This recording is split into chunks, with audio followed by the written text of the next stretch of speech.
Voice of America, Washington. শুরু হলো বাংলা অনুষ্ঠান। এখানে ওয়াশিংটনে এখন বেলা 11টা, বাংলাদেশে রাত 10টা, আর ভারতে রাত 9:30।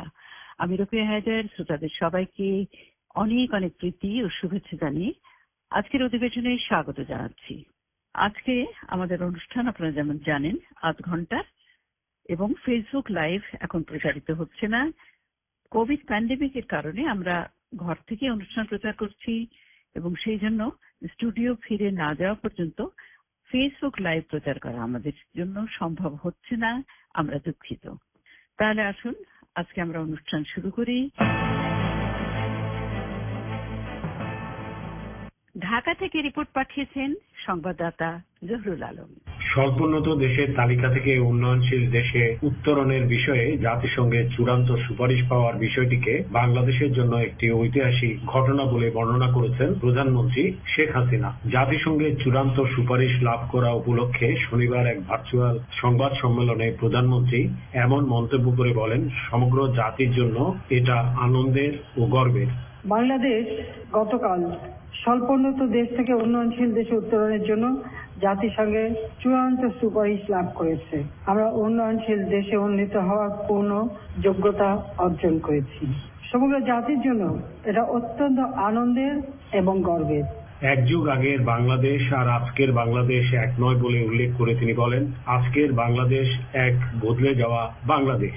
শেখ হাসিনা বলেন, এই কৃতিত্ব এদেশের আপামর জনসাধারণের, যাদের সম্মিলিত প্রচেষ্টায় এই মাইল ফলক অর্জন করা সম্ভব হয়েছে। এই কৃতিত্ব সমগ্র বাংলাদেশের জনগণের, দেশে বিদেশে প্রবাসে যারা, আমি সকলকেই এই কৃতিত্বের অংশীদার মনে করি। সকলের সম্মিলিত প্রচেষ্টায় আমরা এই মাইল ফলক অর্জন করতে পেরেছি।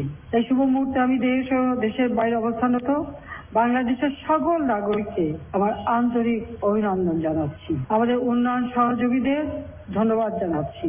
সংবাদ সম্মেলনে প্রধানমন্ত্রী তার সরকারের শাসনামলে দেশের বিভিন্ন খাতের অর্জনসমূহ তুলে ধরে বলেন, এই অর্জনকে সুসংগত এবং টেকসই করতে দলমত নির্বিশেষে সকলকে একযোগে কাজ করতে হবে। ডিজিটাল নিরাপত্তা আইনের অপব্যবহার নিয়ে এক প্রশ্নের জবাবে তিনি বলেন, দেশ যখন ডিজিটালি চলছে তখন এর যে সকল খারাপ দিক রয়েছে তার জন্য ডিজিটাল নিরাপত্তারও প্রয়োজন রয়েছে। যে এই ডিজিটাল পদ্ধতির মাধ্যমে আমাদের দেশের ছোট্ট শিশু থেকে শুরু করে যুবক থেকে শুরু করে তারা কেউ যেন বিপথে না যেতে পারে, বা তাদের কোন রকম অসামাজিক কার্যকলাপ অথবা কোনো ধরনের জঙ্গিবাদ, সন্ত্রাস বা অন্য কোনো ধরনের কোনো ইসের সাথে জড়িত হতে না পারে, বা এমন কোনো কাজ না করা যেটা দেশের জন্য ক্ষতি হয়, দেশের মানুষের জন্য ক্ষতির কারণ হতে পারে। সেই জন্যই ডিজিটাল বাংলাদেশ করার সাথে সাথে ডিজিটাল নিরাপত্তা দেওয়া একান্তভাবে অপরিহার্য। তিনি বলেন, কারো মৃত্যু যেমন কাম্য নয়, তেমনি এই ঘটনাকে কেন্দ্র করে একটা অশান্তির সৃষ্টি করাও ঠিক নয়। Al Jazeera television channel all the prime minister's men নামের যে প্রতিবেদন প্রচার করেছে সে সম্পর্কে তার প্রতিক্রিয়া জানতে চাইলে শেখ হাসিনা বলেন, একটি চ্যানেল কি বলছে না বলছে সেটা দেশবাসী বিচার করে দেখবে, এটা কতটুকু সত্য, কতটুকু মিথ্যা, আর কতটুকু বানোয়াট। Zahurul Alam, voice of America, Dhaka. Dhaka থেকে মতিউর রহমান চৌধুরী জানিয়েছেন, কারাবন্দী লেখক মুস্তাক আহমেদের মৃত্যুতে স্বাধীন ও স্বচ্ছ তদন্তের দাবি যখন দেশে বিদেশে জোরালো হচ্ছে, তখনই 2 সদস্য বিশিষ্ট তদন্ত কমিটি গঠন করা হয়েছে। গাজীপুর জেলা প্রশাসনের তরফে গঠিত এই কমিটি খতিয়ে দেখবে তার চিকিৎসায় কোনো অবহেলা হয়েছিল কিনা। কমিটির 2 জন সদস্যই ম্যাজিস্ট্রেট। কারাবন্দী থাকা অবস্থায় বৃহস্পতিবার রাতে কাশিমপুর কারাগারে মুস্তাক মারা যান। এই মৃত্যুর ঘটনায় উদ্বেগ প্রকাশ করেছে যুক্তরাষ্ট্রের পররাষ্ট্র দপ্তর। এর আগে শুক্রবার রাতে ঢাকায় অবস্থানরত 13টি দেশের রাষ্ট্রদূত ও হাইকমিশনার দ্রুত, স্বাধীন ও স্বচ্ছ তদন্ত দাবি করেন। হিউম্যান রাইটস ওয়াচ বলেছে, মুস্তাকের মৃত্যু বাংলাদেশের নাগরিক সমাজের কাছে একটি শীতল বার্তা। সংস্থাটি অবিলম্বে দ্রুত, স্বচ্ছ তদন্তের দাবি জানিয়েছে। নিউ ইয়র্ক টাইমস বলেছে, সরকারের সমালোচক লেখক মুস্তাক আহমেদের জেলের ভেতর মৃত্যুর ঘটনায় ভিন্ন মতাবলম্বীদের বিরুদ্ধে দমন পীড়ন নিয়ে নতুন করে উদ্বেগ দেখা দিয়েছে। সমালোচকরা বলছেন, ভিন্ন মতাবলম্বীদের কণ্ঠকে স্তব্ধ করে দেওয়ার জন্য ডিজিটাল নিরাপত্তা আইন ব্যবহার করা হচ্ছে। প্রধানমন্ত্রী শেখ হাসিনা শনিবার বিকেলে এক সংবাদ সম্মেলনে প্রশ্নের জবাব দিতে গিয়ে কারাগারে মৃত্যুর প্রসঙ্গে কথা বলেন। লেখক মুশতাক আহমেদের মৃত্যুর বিষয়ে ইঙ্গিত করে তিনি বলেন, কারাগারে বন্দী অবস্থায় জাতীয় 4 নেতাকে হত্যা করা হয়েছে, তেমন কিছু তো ঘটেনি। কেউ অসুস্থ হয়ে মারা গেলে কি করার আছে? তবে কারো মৃত্যুই কাম্য নয়, আবার কারো মৃত্যুকে কেন্দ্র করে অসন্তোষ তৈরি করাও কাম্য নয়।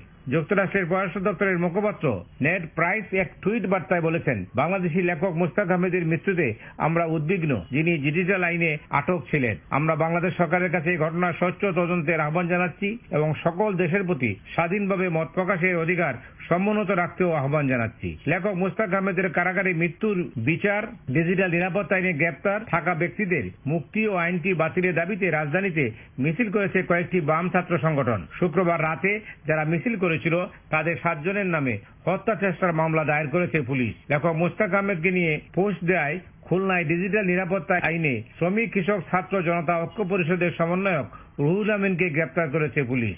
Motiur Rahman Chowdhury, voice of America, Dhaka.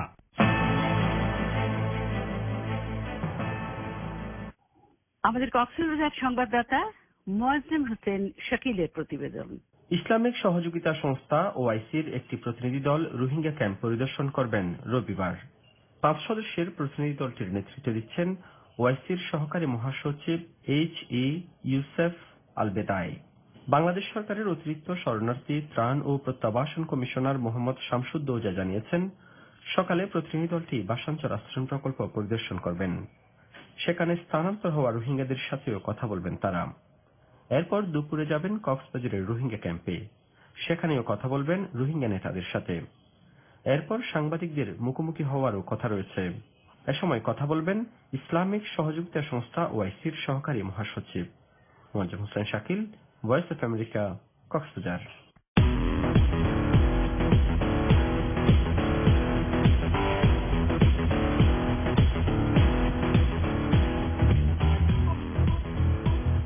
Anis Ahmed সাক্ষাৎকার ভিত্তিক একটি রিপোর্ট এখন আপনাদের জন্য শোনাচ্ছেন। যুক্তরাষ্ট্র জয়েন্ট কম্প্রিহেন্সিভ প্ল্যান অফ অ্যাকশনে ফিরে যাওয়ার পরিকল্পনা করেছে। আজকে আমাদের সঙ্গে আলোচনায় যোগ দিয়েছেন জাহাঙ্গীরনগর বিশ্ববিদ্যালয়ের আন্তর্জাতিক সম্পর্ক বিভাগের অধ্যাপক শাহাব এনাম খান। অধ্যাপক শাহাব এনাম খান, আপনাকে স্বাগতম। ধন্যবাদ আনিস ভাই।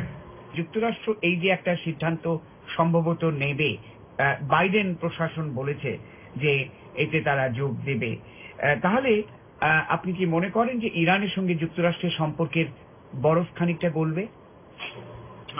ধন্যবাদ আনিস ভাই। এটা মাল্টি-বিলিয়ন ডলার কোয়েশ্চেন। সম্পর্ক শীতল হবে না বরফ গলবে। এখানে একটা জিনিস পজিটিভলি দেখা দরকার যে জো বাইডেনের যে ফরেন পলিসিতে, সেটাতে তিনি কিন্তু ডিপ্লোমেসিকে অনেক বেশি অগ্রাধিকার দিচ্ছেন। সেই কারণে তার জন্য যত মাল্টিল্যাটারাল সলিউশন বের করা যায় এবং মাল্টিল্যাটারাল স্টক বের করা যায়, সেটা তাদের জন্য ভালো।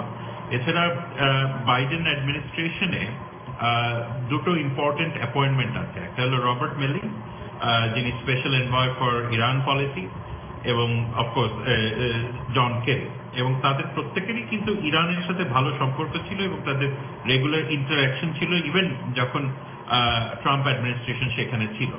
ফলে আমরা যে জিনিসটা দেখতে পাচ্ছি সেটা হলো যে এই পজিটিভ সিগন্যালিং এর মাধ্যমে বাইডেন প্রশাসন আসলে যে জয়েন্ট কম্প্রিহেন্সিভ প্ল্যান অফ অ্যাকশনটা ছিল সেটার প্রতি ফিরে যাচ্ছেন। এটা কিন্তু আলটিমেটলি ওবামা অ্যাডমিনিস্ট্রেশনের যে ফরেন পলিসিটা ছিল সেটার কন্টিনিউয়েশন।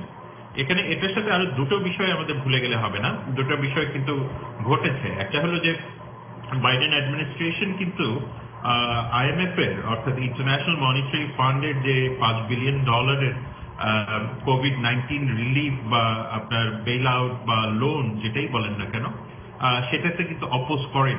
সুতরাং ইন্টারন্যাশনাল মনিটারি ফান্ড কিন্তু তাদেরকে এই টাকাটা দিচ্ছে এবং সেই সাথে কিন্তু ইউএন এর যে পেনাল্টিস গুলি ছিল ইরানের মিলিটারির উপরে, সেটা থেকেও সরে আসছে, যে কারণে এখন বেইজিং এবং মস্কোর একটা বড় রকমের ইনফ্লুয়েন্স হয়তো বা তৈরি হবে। সেটা নিয়েও এক ধরনের ক্রিটিসিজম চলছে। বাট মোদ্দা কথা যেটা, যে সম্পর্ক একটা পজিটিভ দিকে যাচ্ছে, পুরোটাই ডিপেন্ড করবে এখন ইরান বা তেহরান কতটুকু রেসিপ্রোকাল ভূমিকা নেয়। এ সত্ত্বেও আমরা লক্ষ্য করেছি যে বাইডেন এ কথাও বলার চেষ্টা করছেন যে ইরানকে তার যে পরমাণু শক্তি সেটা নিয়ন্ত্রণ করতে হবে এবং ইউরেনিয়াম বিশুদ্ধীকরণ প্রক্রিয়া বন্ধ করতে হবে। গতকালই দেখেছি যে ইরানের নেতা আয়াতুল্লাহ খামেনি বলছেন যে তারা সেরকম শর্ত মানবেন না, কোনো চাপ তারা মানবেন না। তাহলে পরিস্থিতি কোন দিকে মোড় নেবে? একদিকে আপনি ইতিবাচক বললেন, আবার অন্যদিকে দেখা যাচ্ছে যে পরিস্থিতি একটু অন্যরকম মনে হচ্ছে। এখানে আমাদের আরেকটা জিনিস মনে রাখা দরকার যে ইরানের ইতিহাসে মার্কিন যুক্তরাষ্ট্রের পজিশনটা খুব ইউনিক, অন্যান্য রাষ্ট্রের সাথে মেলালে হবে না। 1979 আপনি যেটা বলেছিলেন যে ইসলামিক রেভলিউশন, সেইখানে কিন্তু মার্কিন যুক্তরাষ্ট্রকে এখনো একটা ইভিলাস শক্তি হিসেবে দেখা হয় এবং মার্কিন যুক্তরাষ্ট্রের ইসরায়েলের সাথে সম্পর্ক এবং মার্কিন যুক্তরাষ্ট্রের সৌদি আরবের সাথে যে সম্পর্ক সেটাও কিন্তু একটা বড় ফ্যাক্টর ইরানের মার্কিন যুক্তরাষ্ট্র সংক্রান্ত যে পলিসি আছে সেখানে। এটাও ভুলে গেলে হবে না যে কাসেম সোলেমানির মৃত্যু সেটা কিন্তু খোমেনি বা রোহানি বলেন বা জারিফ জাভেদ বলেন, এরা কেউই কিন্তু এই জিনিসটাকে ভুলে যায়। ফলে এখানে কালচারাল বা সাইকোলজিক্যাল ইরানকে যদি আপনি নিয়ে আসেন তাহলে কিন্তু তাদের জন্য এটা একটা বড় মাইলস্টোন। সুতরাং তারা এই ঘটনাটাকে ভুলে যায়। ফলে এখন তারা অপেক্ষা করবে যে এই যে প্লেজেস গুলি বলা হয়েছে, যে কমিটমেন্ট গুলি বলা হচ্ছে মার্কিন যুক্তরাষ্ট্রের দিক থেকে, সেটাকে কতটুকু তারা বাস্তবায়ন করবে। আর এছাড়াও আরেকটা বড় ফ্যাক্টর থাকে হেজবুল্লাহ সংক্রান্ত এক ধরনের নীতি। সেখানে মার্কিন যুক্তরাষ্ট্রের হেজবুল্লাহ নীতিটা খুব কঠিন, আবার অন্যদিকে ইরানের জন্য এটা একটা সেন্সিটিভ বিষয়। সুতরাং এই জায়গাতে মার্কিন যুক্তরাষ্ট্রের ভূমিকা কি হবে সেটাও আমাদেরকে এখন দেখার জন্য অপেক্ষা করতে হবে। সর্বসাকুল্যে এই মুহূর্তে যে বিষয়টি দাঁড়িয়েছে সেটা হলো খুব ক্লিয়ার যে খুব স্বাভাবিকভাবে ঐতিহাসিক মাইলস্টোন গুলি যদি আমরা দেখি সেই জায়গাতে আস্থার ঘাটতি আছে, কিন্তু অন্যদিকে পজিটিভ ব্যাপারগুলি এখন চলে আসছে। সুতরাং আমাদেরকে আরেকটু কেয়ারফুলি দেখতে হবে যে সৌদি আরব বা ইসরায়েল এই বিষয়ে কি ধরনের ভূমিকা নেয়। প্রফেসর শাহাব এনাম খান, আপনাকে ভয়েস অফ আমেরিকার পক্ষ থেকে অনেক অনেক ধন্যবাদ।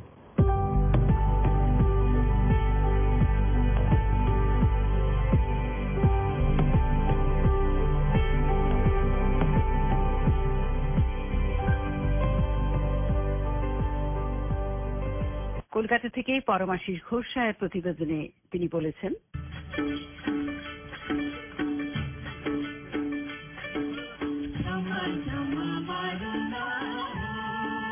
বিশ্বকবি রবীন্দ্রনাথ ঠাকুরের শান্তিনিকেতনের মাটিতে গোটা ভারতবর্ষের সাংস্কৃতিক ঐতিহ্যের অন্যতম সৃজনী শিল্পগ্রাম, যা কিনা পরিচালনা করে ভারত সরকারের পূর্বাঞ্চল সংস্কৃতি কেন্দ্র এবং তাদের উদ্যোগেই চলতি মাসে ভারতের উত্তর পূর্বাঞ্চলের রাজ্য সিকিমের সাংস্কৃতিক পরিমণ্ডলের ছবি ফুটে উঠল সিকিম উৎসবের মধ্য দিয়ে।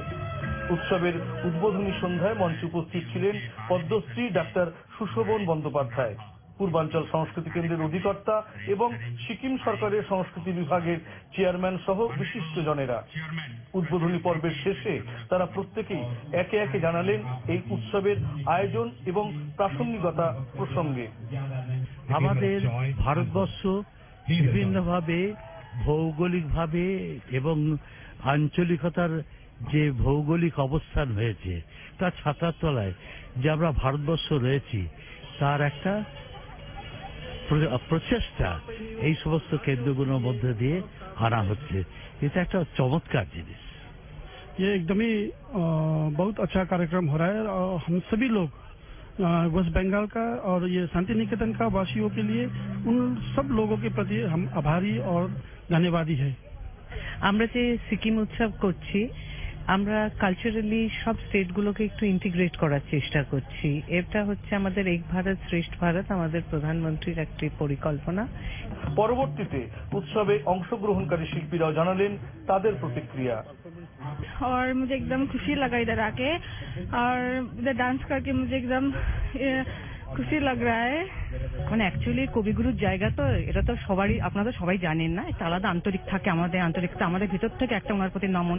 হ্যাঁ, তো আমি খুব খুশি যে কবিগুরুর জায়গায় এসে আমি পারফর্ম করতে পারছি আমার বাচ্চাতে নেই। हम लोग सिक्किम से आए और हमारा ये नवमती कार्यक्रम के लिए आए हैं। हम ये जो हमारा पुराना संस्कृति कार्यक्रम है, इसमें जो हम ये लोग ये बजाते हैं, जो जब राजा महाराजा जब सवारी होते उस टाइम हम आगे निकल के बजा के उसके साथ में निकलते हैं। এই উৎসব প্রাঙ্গণ থেকেই পরমাশিস ঘোষ রায়, ভয়েস অফ আমেরিকা, কলকাতা।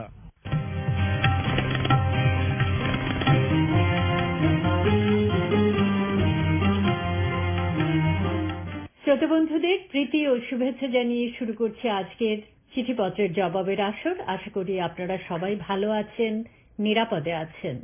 মিতালির আসর থেকে সবাইকে অনেক অনেক শুভেচ্ছা জানিয়ে আজকের আলোচনায় স্বাগত জানাচ্ছি।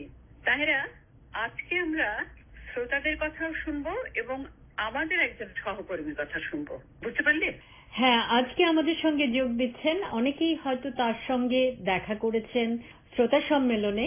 আমাদের সহকর্মী এখন বর্তমানে ঢাকায় রয়েছেন আহসানুল হক। আজকে আমরা তার কাছ থেকেই জেনে নিই শ্রোতা সম্মেলন কেমন হলো। হ্যাঁ, শ্রোতারা কি মতামত জানালেন সেটাই আমরা শুনবো। আর আসান তো এখন কিছুদিন থেকেই ঢাকায় আছেন এবং আসানও তাদের সাথে যে মত বিনিময় করেছে সেটা আমরা জানি। তো আজকে সব জায়গায় শ্রোতারা তো সেখানে সম্মেলনে আসেনি, তো আসানের কাছ থেকে শুনে নিলে অন্য শ্রোতা দর্শকরাও জানতে পারবেন ঢাকায় এই সম্মেলনগুলো কেমন হলো, কি ধরনের মতামত বিনিময় হলো। আসান, কেমন আছো? কেমন হলো সবকিছু? ধন্যবাদ রোকেয়া আপা, ভালো আছি এবং ধন্যবাদ তাহিরা। ঢাকা থেকে বলছি এবং শ্রোতাদের সাথে মাত্র কয়েকদিন আগেই আমি মিলিত হয়েছিলাম একটা অনুষ্ঠানে, শ্রোতা সম্মেলনে, এবং কি পরিমাণ উৎসাহ নিয়ে যে তারা এসছেন এবং তারা বাংলাদেশের বিভিন্ন জায়গা থেকে, চট্টগ্রাম থেকে, নাটোর থেকে, কুষ্টিয়া থেকে, বগুড়া থেকে, বিভিন্ন জায়গা থেকে এসছেন। তাদের উৎসাহ দেখে আমি সত্যি মুগ্ধ হয়েছি, তাদের উৎসাহ দেখে। এবং মানে তারা ভয়েস অফ আমেরিকার যে কতটা অনুরাগী সেটাই দেখছি আমরা আর কি, যে এত দূর দূরান্ত থেকে তারা এসে এই সম্মেলনে মিলিত হয়েছিলেন এবং তোমার সাথে দেখা হয়েছে, কথা হয়েছে। তবে আসান, আমি যেমন জানি যে এই শ্রোতা সম্মেলন হয়েছে এবং তার আগেও শ্রোতাদের সঙ্গে তোমার গ্লোবাল ভিওএ ফ্যান ক্লাবের মাধ্যমে দেখা হয়েছে, তাই তো? জি। আচ্ছা, তো ঠিক আছে, তুমি বলো। আমি তো অনুষ্ঠানের শুরুতেই সন্ধ্যাবেলা আমাদের যখন নাকি সবাই একসাথে হলাম এবং অনুষ্ঠান শুরু হলো, তখন প্রথমেই আমরা অনুরোধ করলাম যে প্রত্যেকে সংক্ষেপে একটু একটু করে তাদের মতামত বলুক। তো যারা দীর্ঘদিনের শ্রোতা তারা শুরুতেই খুব নস্টালজিক হয়ে গেলেন এবং তারা কেউ বললেন 70-এর দশক থেকে, 80-র দশক থেকে তারা আমাদের অনুষ্ঠান শুনছেন। এবং তখন আমি শুরুতেই একটু মনে করিয়ে দিলাম তাদেরকে যে 70-80-র দশক থেকে যদি আমরা শুরু করি তাহলে তো প্রত্যেকের মন্তব্য অনেক লম্বা হয়ে যাবে। আর আমাদের সাথে বগুড়া থেকে এসেছিলেন আমাদের একজন সংবাদদাতা প্রতীক ওমর। আমি বললাম যে আজকে আমি উপস্থিত আছি এখানে এবং প্রতীক ওমর উপস্থিত আছে। প্রতীক ওমরের হয়তো 80 সালে জন্মই হয় নাই। আমি বললাম যে প্রতীক ওমর এখন যেই সব রিপোর্ট পাঠাচ্ছে নিয়মিতভাবে, সেইগুলো আজকাল যেইভাবে প্রচার মাধ্যম পরিবর্তিত হয়ে গেছে, সেই পরিবর্তিত বাস্তবতা নিয়ে আপনারা কথা বলবেন। নস্টালজিয়া আমরা পুরনো সহকর্মীদের কথা তারা স্মরণ করছিলেন, অনেক দিলারা তখন আসান তুমি নিজেও তখন ভয়েস অফ আমেরিকাতে ছিলে না। তো যাই হোক, এটা তো থাকবেই শ্রোতাদের সঙ্গে। তো এখন আমরা শুনবো যে কে কি বললেন, তারপরে তোমার সাথে কেমন কথা হলো। এবং আনন্দের বিষয় যে আমি যখনই তাদেরকে বললাম যে আমি আজকের বাস্তবতায় যে প্রচার মাধ্যমগুলো রয়েছে সেই পরিপ্রেক্ষিতে, প্রেক্ষাপটে আমি তাদের মন্তব্য শুনতে চাই, সাথে সাথে কিন্তু তারা তাদের কথার সুরটা বদলে ফেললেন এবং তারা কিন্তু আমি দেখলাম যে সাথে সাথে তারা আজকের বর্তমানে আমেরিকার কাছ থেকে কি চান সেটা তারা বলতে লাগলেন। এবং আমার যেটা মনে হলো আর কি, যে ভয়েস অফ আমেরিকার যে ভাবমূর্তিটা অনেকের মনের মধ্যে আছে যে এটা এটা নিয়ে একটা আলোচনা করতে হলে রেডিও নিয়েই শুধু কথা বলতে হবে। আমি তাদেরকে তখন বললাম যে না, রেডিও নয়, এর পাশাপাশি আজকে ভয়েস অফ আমেরিকাতে টিভি আছে, ওয়েব আছে, ভিডিও রিপোর্টস গুলো যাচ্ছে প্রতিদিন। এবং আমি তখন একটা প্রশ্ন দিয়ে শুরু করলাম, বললাম যে আজকে সকালবেলা আপনারা দেখেছেন কেউ বলতে পারবেন কিনা, এবং তারা কিন্তু ঠিক ঠিক উত্তর দিলেন। তারা কিন্তু তারা ওয়াকিবহাল, তারা খুব ওয়াকিবহাল। আহসান, আমরা তো বিশেষ করে মোখলেসুর রহমান এবং প্রিয়ঞ্জিত কুমার ঘোষাল আরো বেশ কজন আছেন যারা একেবারে নাম ধরে ধরে প্রতিটি অনুষ্ঠান সবিস্তারে আমাদের লিখে পাঠিয়ে দেন যে আজ এই এই অনুষ্ঠানগুলো শুনলাম, ভালো লাগে। সেটাই নিশ্চয়ই। মোখলেসুর রহমান কিন্তু কুষ্টিয়া থেকে ঢাকায় এসছেন এই শ্রোতা সম্মেলনে যোগ দেওয়ার জন্য। এত দূর দূরান্ত থেকে এক একজন এসছেন, কিন্তু তাদের চেহারায় কোনো ক্লান্তির ছাপ নেই, তাদের চোখে মুখে আনন্দ উৎসাহ। এইটা আমার কাছে আনন্দ উৎসাহের জন্যই তারা এসেছেন। কে কি বললেন? তাহেরা কিছু বলছিলেন? হ্যাঁ, আমি বলছিলাম এই করোনা সংক্রমণের সময়ও তারা যে এই সংক্রমণ উপেক্ষা করে আহসানের সঙ্গে দেখা করতে আসছে, সত্যি এটা প্রশংসার যোগ্য। এটা একটা বিরাট অভিজ্ঞতা। তো ঠিক আছে, আমি শ্রোতাদের কিছু মন্তব্য রেকর্ড করেছি এবং সেগুলো আমি বাজিয়ে একটু শোনাতেও চাই। তবে এখানে উল্লেখ করতে চাই যে শ্রোতারা কিন্তু যেই মুহূর্তে আমি বললাম যে আজকের যুগের প্রচার মাধ্যমগুলোর সাথে তাল মিলিয়ে তাদের কি প্রত্যাশা, তারা কিন্তু প্রত্যেকেই একটা কথা বলেছেন যে যোগাযোগ, শ্রোতার সাথে যোগাযোগ বৃদ্ধি। কেউ কেউ ইংরেজিতে ইন্টারঅ্যাক্টিভ শব্দটা ব্যবহার করেছেন, তারা ইংরেজিতে কানেক্টিভিটি শব্দটা ব্যবহার করেছেন বারবার। কানেক্টিভিটি, যোগাযোগ। তারা বলছেন যে ফেসবুকে তারা যখন মন্তব্য করেন তারা খুব আশা করেন যে তাদের প্রত্যেকটি মন্তব্য, প্রত্যেক শ্রোতার প্রত্যেকটি মন্তব্যের একটা উত্তর তারা যেন পান। এই প্রত্যাশাটা তারা প্রত্যেকে আমাদের কাছে বললেন যে আমাদের সাথে আপনারা যদি ইন্টারঅ্যাক্ট করেন, আপনারা যদি পারস্পরিক একটা আদান প্রদান করেন, কিন্তু এখন আধুনিক তথ্য মাধ্যমে বলাই হচ্ছে যে কানেক্টিভিটি, কানেক্ট আর ইন্টারঅ্যাক্ট করার বিষয়টির উপর গুরুত্ব দেওয়া হচ্ছে। তো ঠিক আছে আহসান, আমরা শ্রোতাদের মন্তব্যগুলো শুনি।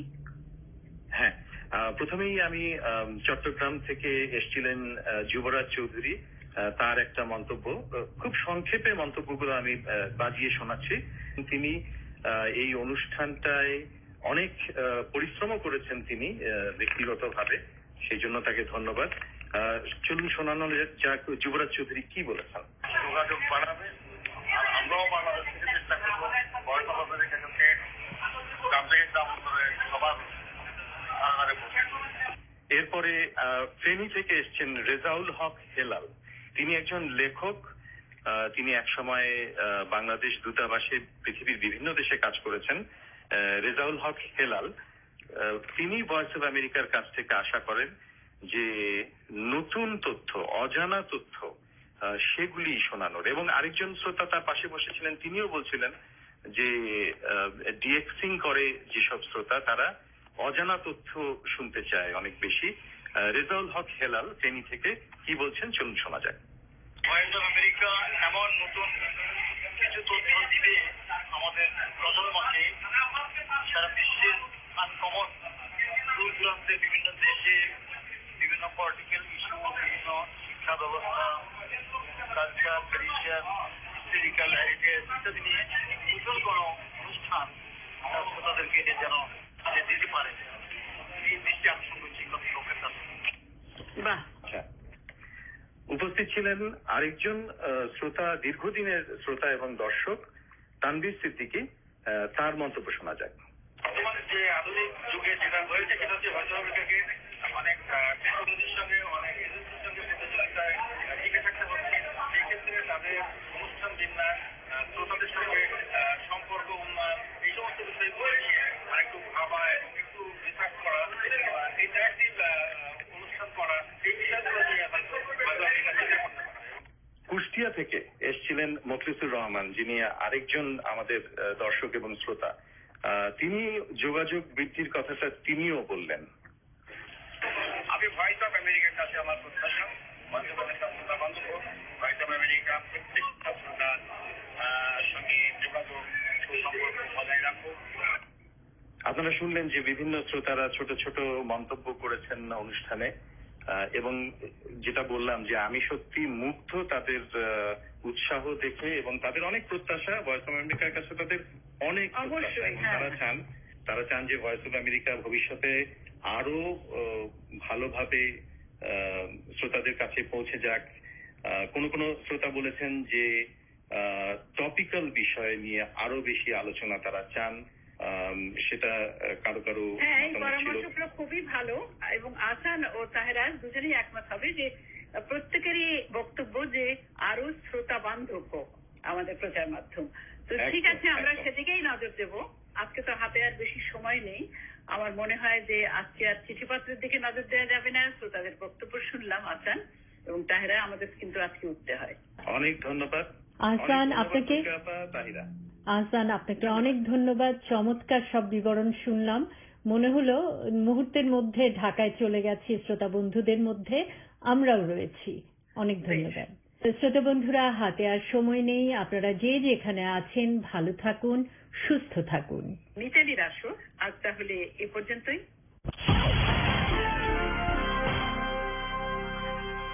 এবারে সম্পাদকীয়, এতে যুক্তরাষ্ট্র সরকারের নীতির প্রতিফলন রয়েছে। যুক্তরাষ্ট্র পররাষ্ট্র দফতর ও রোগ নিয়ন্ত্রণ কেন্দ্র যুক্তরাষ্ট্রের নাগরিকদের জন্য অত্যাবশ্যকীয় নয় এমন সব বিদেশ ভ্রমণ স্থগিত করার পরামর্শ দিচ্ছেন। যদি সেই ভ্রমণ বিলম্বিত না করা যায়, তবে 2 বছর থেকে ঊর্ধ্বে সকল যাত্রী, যুক্তরাষ্ট্রের নাগরিক, আইনসম্মত স্থায়ী অধিবাসী যারা যুক্তরাষ্ট্রে প্রবেশ করবেন তাদেরকে অবশ্যই 3 দিন আগে নেয়া নেগেটিভ কোভিড-19 প্রমাণাদি দেখাতে হবে, অথবা কোভিড-19 থেকে গত 90 দিনে আরোগ্য লাভ করেছেন তা প্রমাণ করতে হবে।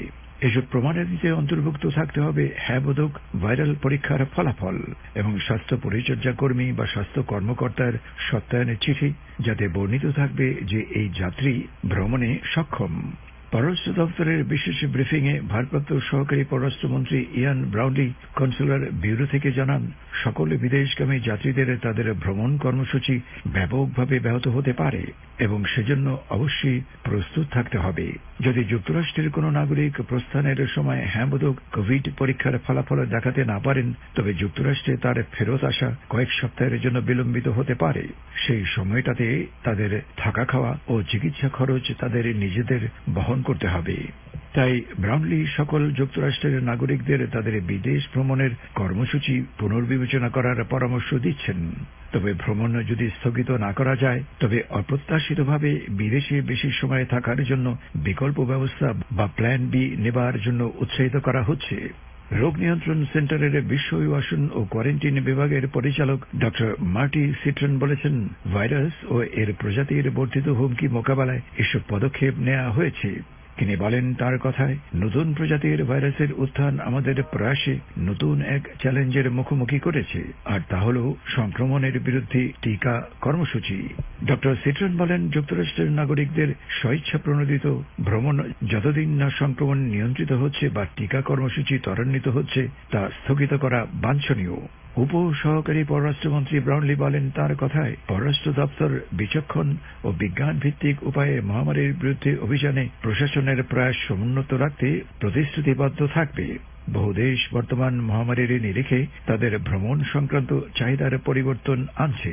যুক্তরাষ্ট্র আজ আমাদের সবাইকে নিরাপদ রাখতে সেই দলে যোগ দিচ্ছে। এতক্ষণ যুক্তরাষ্ট্র সরকারের নীতি সম্বলিত সম্পাদকীয় শুনছিলেন।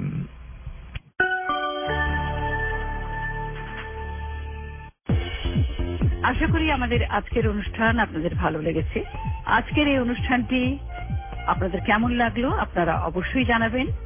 আমরা প্রতিদিনই নতুন নতুন খবর নিয়ে আপনাদের সামনে আসছি। অনুষ্ঠান কেমন লাগছে, কি অনুষ্ঠান নতুন আপনারা শুনতে চান, আমাদের অবশ্যই জানাবেন। আজকের এই অনুষ্ঠানটির সার্বিক প্রযোজনা তত্ত্বাবধানে ছিলেন সেলিম হোসেন ও সঞ্জানা ফিরোজ। আমি রোকেয়া হায়দার। সবার শুভ কামনা করে আজকের অনুষ্ঠান শেষ করছি। সবাই ভালো থাকুন, সুস্থ থাকুন। শুভরাত্রি।